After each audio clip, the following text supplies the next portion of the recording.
Russia's war in Ukraine is bringing back a semblance of the Iron Curtain. More and more of the country being isolated from the outside world. Businesses, entertainment companies, and news outlets withdrawing to some degree. And according to some officials, so is Russian President Vladimir Putin. Joe Khalil is in Washington, D.C. to explain this new assessment from the U.S. intelligence community. Joe.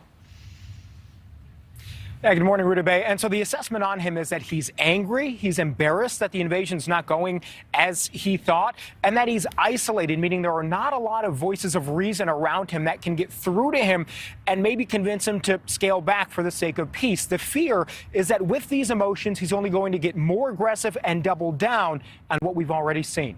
Grievance and ambition. CIA Director William Burns says that mindset blinded Russian President Vladimir Putin into thinking his invasion in Ukraine would go smoothly with little resistance.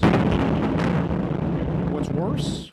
Burns says Putin is deeply isolated within the Kremlin. He's created a system in which his own circle of advisors is narrower and narrower. Burns and other intelligence leaders testified this week that Vladimir Putin is angry and embarrassed. As a result, he may turn up the aggression in Ukraine and try to grind down the resistance. Putin is unlikely to be deterred by such setbacks and instead may escalate the conflict, essentially doubling down. The fear of escalation has prompted calls to get weapons into the hands of Ukrainian fighters as soon as possible. The United States needs to be working with our NATO allies, particularly Poland, Romania, Hungary, Slovakia, to be providing Ukraine with aircraft, with anti-air, anti-tank, drone, counter-drone equipment. Democrat and Marine Corps officer Jake Auchincloss says the Biden administration should find a way to get Ukrainians the fighter jets they've been desperately asking for.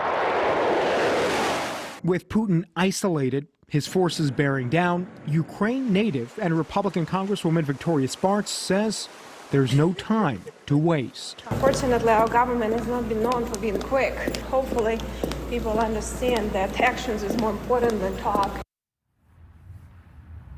And Ruta Bay, over the past few days, we've seen Russian forces target the hospitals, target more civilian areas. And per our own reporting on the ground, it doesn't seem that they're scaling back at all. So in many ways, what the intelligence community is warning about, we're already seeing play out on the ground in Ukraine. Ruta Bay. Thank you so much for watching. Make sure to click on the red subscribe button below so you can get more of NewsNation's fact-driven, unbiased coverage.